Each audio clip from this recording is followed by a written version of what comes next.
call it like optimistic futurism. I really want to go after that. And so with Astroneer, we built a basement survival sandbox game that tries to really evoke those sorts of feelings of cooperation, togetherness. It's really approachable, it's really accessible. And so in a lot of ways, what Starseeker is doing is similar to what we did with the basement survival with Astroneer.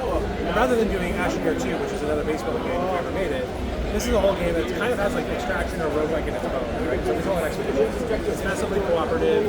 It's the two of you and two other friends in groups of 4 embarking on expeditions from a space station called Starseeker. That's the name of the game. That's the Starseeker there. You can kind of see it over there. When the game is live as a social game, we're shooting for 100 players walking around. It's all and so you, your crew, and then 2 other crews will jump down the stations together and embark on these missions. And so what we have today for our demo is an expedition itself. So if you want to grab the controller, it's an action game, and if you play action games, it should be pretty standard. A is jump, right thumbstick to move around. I wish you were stopping this up. Yeah. Oh, in terms of any ambience, I'm going to keep right on and left. Well, you can do that then actually if you want. Go right ahead. I've written it down.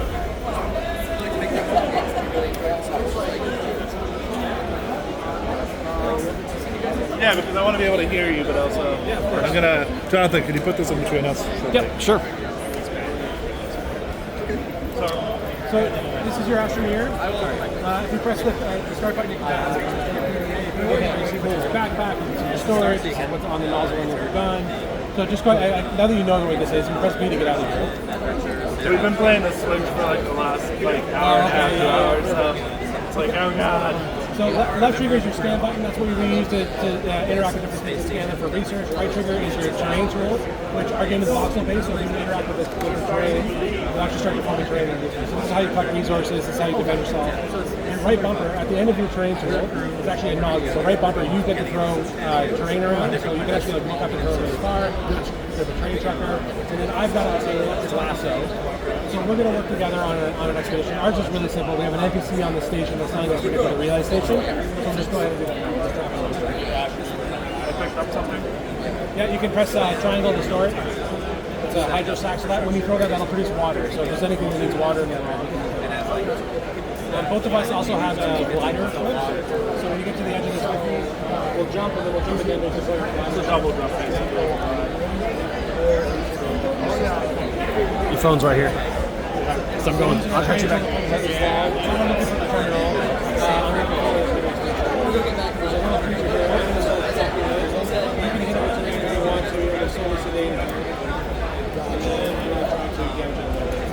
we're looking for a terminal on the turret? Yeah, there's a terminal on the second floor. I'm just trying to get rid of this guy so he doesn't mess up our base. Second floor. If you want to look at the terminal while I get rid of this other person,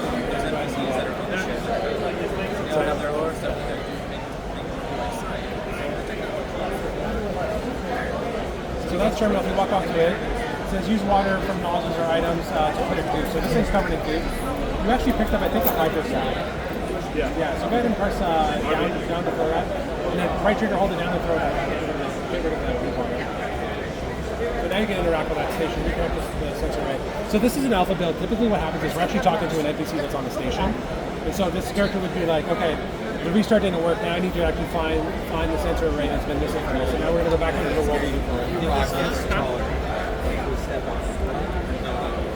In the main game, as we're doing this, there's 2 other squads of 4 people each, also on the planet.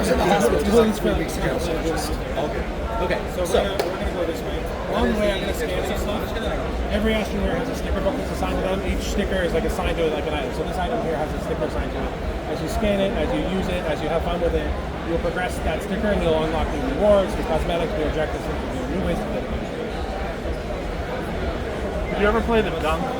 Which one? The gunk? Oh yeah. Yeah. When you were saying scan it to get stickers. Yeah. So Carolyn's here, these are a passive creature. They are, oh yeah, I went this way, sorry. I'm going to follow that marker. Follow marker. Not because you're attracted to me, I'll wait for you to catch your if while you're rolling, you have to dodge roll like in Zelda, so that's pretty good. These carrotlings, they're funny. They are like food for other creatures. They are also cannibals themselves and eat each other, which is really good. But because they're an item and our company called System Era, I really believe in systemic sandboxes. We can throw that thing like football. So they pick it up, you can just beat it as far as How did I get them to follow them? they might be following me because I'm the first one that came around to them. But typically, if you offer like a free route, they might follow you. I don't know if you have it. You might have it. Bring it out. If we bring it out, keep that down. So that one I don't know if they'll follow. It looks like they are following us. There you go. They literally follow me. They got it. Well, that's the second one that you had. Yeah. I found a different. They got something good. Okay. Let's just keep going to the mountain. They'll follow us around. Gotcha. So this one has different hazards. We are blowing by a few of them. Okay. Some of these will scan. Good. Look out for this guy here. I'll turn this off here. So again, I'm going to do this one. I am down a hole. So you can use your terrain tool. I wasn't sure if I could while climbing. With climbing, when you use that, you jump off the wall and you can form back into it. So we'll just glide down. This is where the sensor opens. There's a big charger. So this is where we have to work together. There's one sensor array. If you go ahead and pick it up, it'll send us on to the next one. So what we have to do is we have to get this thing to a 200-meter elevation. We're at 2 meters right now. If you look, Yeah, put it away for now, or? no, we just got to carry it. It's a heavier auto. So what you actually do is you can throw it ahead. If your right trigger, give it a little marker to throw it ahead. We're going to go towards that. If you look on my screen, I've got this big marker here. We're going to be trying to bring it up to that elevation. If you want, I can take it from you, and you can run ahead, and you can use your terrain tool to start to build a tunnel for me to walk through. You can throw that ahead when you have to. I typically do it like throw it. And then using your right trigger, you can actually, once we get a little around this corner,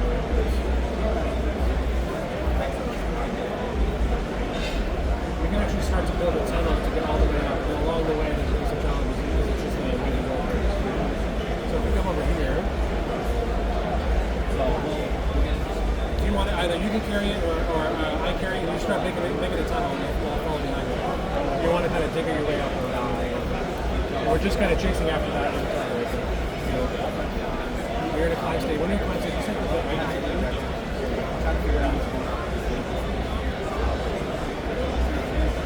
So for the demo, we put a timer down. It says we have 14 minutes of oxygen left, but that's actually what the blue bar is in our backpack.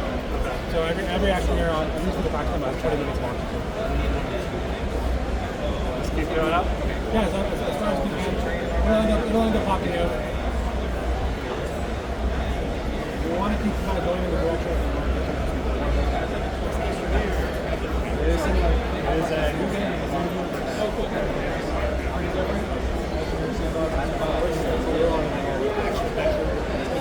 Be careful when you come up, there's going to be different hazards and things that are going to try to interact with you. I'll look through. I'm going to throw this over about it.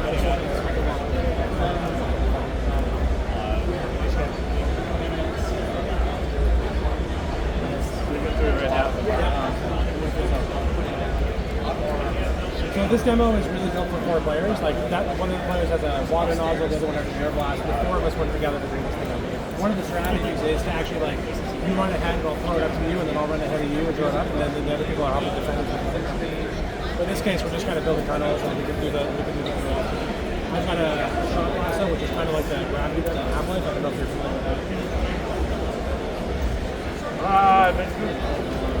If you get gooped, water will fix it, or you can just kind of dodge roll a few times to get it.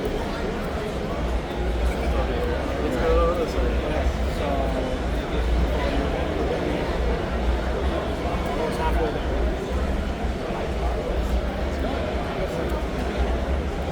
Oh no. Oh, there's some extra gravity right there, so it's to the right. Adventure Expedition base game. You're going out into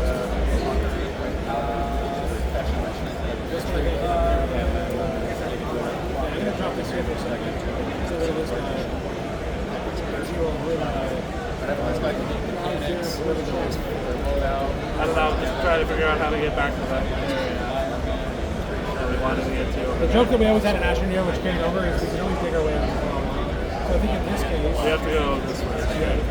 so you can actually use your terrain chucker to make us a bridge if you wanted to, or I can throw it over there, and we can just dive over. It doesn't feel like it's like No, it's pretty good. That is. Just keep going.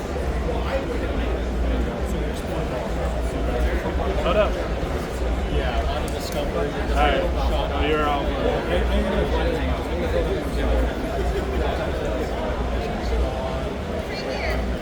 It's all about camaraderie.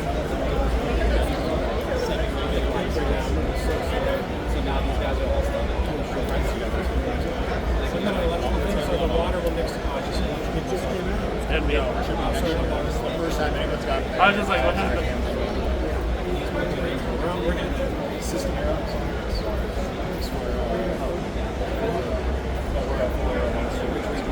I went inside and I started going upwards, but So actually, you pass some of the resources. So these are like in our game we call crafting and printing. You can 3D printing. yeah. So you collect these resources in the world. I need a little scout. Oh god. Oh god. Oh god. I just got thrown all the way back out.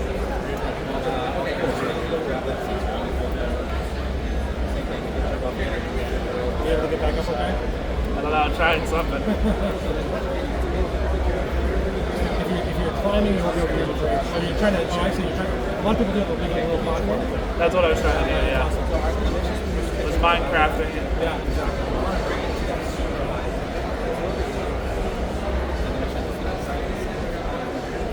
Are you here? Yeah, that was the problem with my face. You're above me now. Perfect. Yeah, and now I'm trying to figure out how to get us up higher. Now it's sliding all of a sudden again. How much higher do we need? We're at 172 at 200. Ah, Yeah, this guy will knock us out. I'm going to drop this.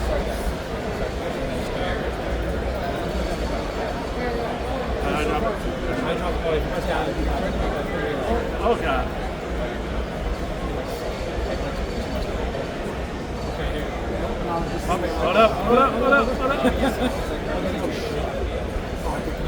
Oh my god, okay. I almost lost it off this. Can you come and take me a little pathway? A new pathway? Yeah, I see where I am right now. I can't. There's a little wall. Make sure you don't fall off yourself. I'm coming. I think I can make my own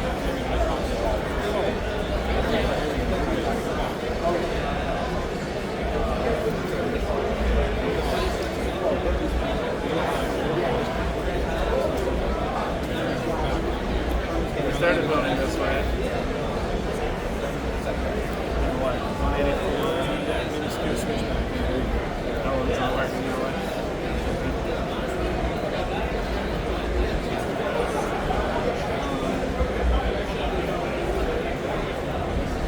So this is, I gotta put the mark over here, so I gotta climb up. I started the print. Oh, you have to print it over there. That's it. So the NPC would pop on and say, congratulations on getting some data now. And at the end of the demo, we're just gonna go back to the rendezvous zone. It's a expedition based in That's what I was about to do. Oh no, I'm dive bombing. Oh. ESS Starseeker.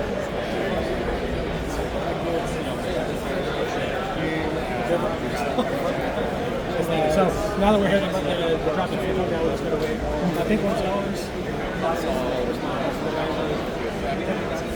And then there would be like, you press X for this would be like, congratulations, you did your field mission, the points come through. Here's how you contributed as an astroneer to the broader story. Here's what you need to know about the new narrative changes. The talking heads would come on and tell you about the story there. And then back to the station we'd go, and we'd either decide what to do next. We can do more story missions, we can grind on stickers, we can just do a naked run and have fun there. Okay. Now, so what's ultimately kind of like an end goal after, like, obviously it seems like a game you're going to keep voting on, adding new events, but like, you obviously have to have a point where this is where I'm launching. So like, what's your roadmap for after you launch? So the story is continuous, right? So the ESS Starseeker, the way that it travels, it actually I love our story too because it gave us the verbiage for this. Its location becomes the next location, so it actually does like a little jump to the next. So it's called the Starseeker because the way that it works is it uses this stuff called star residual, which is a resource that we can collect. Which is a resource that you collect, and it's kind of fuel for the Rift engine. So over the course of the season, the whole entire community of players are contributing star residual to this, and as they're gearing up, when we get enough fuel, we'll then seek that next star, jump to it, and then now we have a whole new thing to discover. And of course, because it's also a narrative-based game, there's going to be some, we use the word wackadoodle a lot. Like there's like a really kind of crazy, absurd situations that we're going to get into. It's, as the Astroneers, we're actually part of a group called the Frontier Force. They're like these really kind of. Somebody was joking about Helldivers back there. Oh yeah. We're like an absurd case of that. Like it's really about like using comedy to get through this, and then you'll jump to the next location. The kind of story continues. And like I said, that sticker book. Every time we jump to a new location, we add new stickers to this. There's new things to learn, new things to progress through, new things to be motivated by. Trying to think about how to phrase it. What was some gameplay elements that you wanted to have in a game, but like you're having practicality issues or just like technical issues that might come down along the line? Well, we're a voxel-based game, so a lot of things get in the way because of the voxel technology. And it's not just voxel-based, but you kind of saw, like, we do like a whole remesh. It's not like the Minecraft style voxel. Yeah. And our planets are spherical with spherical gravity. And so the physics has to work on spherical gravity system. So it just gets in the way a lot of times. But in terms of like practical gameplay, one of the things we're really known for from Astroneer is vehicle gameplay. You can make like long trains of vehicles, you can make these like little convoys. And, we just opted to really focus on the person with their backpack, but in the future we'd love to introduce vehicles back into the world, for sure. We're kind of known for that. And base building and elements of that as well, but this is so much about that journey. Like I used to use camping as a reference, right? Like you check the weather, are we allowed to build a fire? How many days are we going for? What kind of tent, what kind of like CB do we need to bring? Yeah. It's the same kind of philosophy with this game when you're planning for that expedition. Obviously, you're talking about the 100-player aspect and having it. What for like initial launch? Obviously, word of mouth is like one marketing aspect, but like it doesn't always work. Mm-hmm. So, kind of like what creative ways have you thought of? Kind of how to market it to people? I love that question. So we've had a lot of meetings about this. So Astroneer, which is our first game, across all of our platforms, it has about 15 million players, right? And so one of the ways that we could tell about Starseeker is talk about it inside of Astroneer. And this happens to be another Astroneer game, so there's a lot of an audience that's already there looking for this. Yeah. And then of course we do a lot of stuff through YouTube and events like this as well. But for us, it's like, this is a game for players that like our brand of science fiction, this kind of hopeful science fiction. And so speaking to that audience, well, this is not Astroneer 2, this is a whole new game. We think that, it will connect. We'll have that connection to it. And we do like message of the day inside of our own game. So we have like a really like right to our audience. And then of course things like through our Discord and things like that. No, because I know a lot talking to folks like you, obviously, right? Like that's one of the ways that we have to do this is like get that out. That's what drives me insane is even when press covers stuff and he still does. Yeah. And it's just like, okay, what do you think? Yeah, what do we do about it? And it's always a fear, but like also like you want to have hope for it. Like you were saying, hope for like if you wanted to import something from a different franchise, similar style, what would you want to bring in? Obviously, copyright laws or no. I think so. There's I don't know if you're gonna like this answer because I feel like we started to do this a little bit. My favorite thing about the Breath of the Wild game or Tears of the Kingdom is when you're at Link and you're standing in the world and you can just kind of witness the systems of the sandbox reacting around you, right? It's not a sandbox that's like waiting for you to get there to engage with it. And I would actually say Grounded. I don't know if you play Grounded 1 or 2. It's another really good example of that. And so for us, that's like a huge inspiration that I have. Is like, so if I want to borrow something from that, it's like that idea that like the sandbox has to be truly systemic. This idea that it thrives without you interacting with it. So that as a player, you can go, oh, those carolings are eating each other, and actually now that creature's eating a caroling, well, maybe we should bring one with us to like throw it to distract another creature away. Yeah. And like having that kind of connection and that way of learning about it, rather than the game just like putting a full screen tooltip or tutorial that deals with it. Yeah, that's a big one for me. I don't know if that answers your question because, but it's so good answer for a different aspect. Yeah. I mean, like, well, Somebody wanted to bring Master Chief to Helldivers at one point. Oh, I got you. Like that kind of like aspect. Listen, we're huge fans of No Man's Sky. Yeah. We love those guys. Love the guys at Hello Games. Big inspiration for us. Look what Sean and his team is doing over there. If we had one of their suits running around our game, it would be amazing. Of course it would. We love that. I think Colby worked with them at one point. Oh, really? I think. Yeah, perfect. So That's good to know. connection. I'm trying to think what else. Is there going to be like single player elements? Because it felt very much like it was meant for co-op. This is a multiplayer game. Yeah. Now, it's multiplayer in a couple of ways. One, it's direct. Like you play with your friends, you play with other people. The other way, though, is that you can still log in on your own. Yeah. Now, you're not going to log in offline. You're going to log in to the other people on the station. You can embark on an expedition on your own. But when I first pitched this to Brandon, who's my business partner and CEO, I was like, I want this game to feel massively connected. So regardless if you're somebody that just wants to like run a solo run on their own, you still have a sense of contributing to something bigger. Yeah. And that's really where that kind of comes from. This is made as a multiplayer game. Cool. Thank you. Thank you so much. I didn't realize you were transitioning to an actual interview, so the camera was still close. Oh yeah, we kept pulling it back. Yeah, we don't. I just zoomed you back.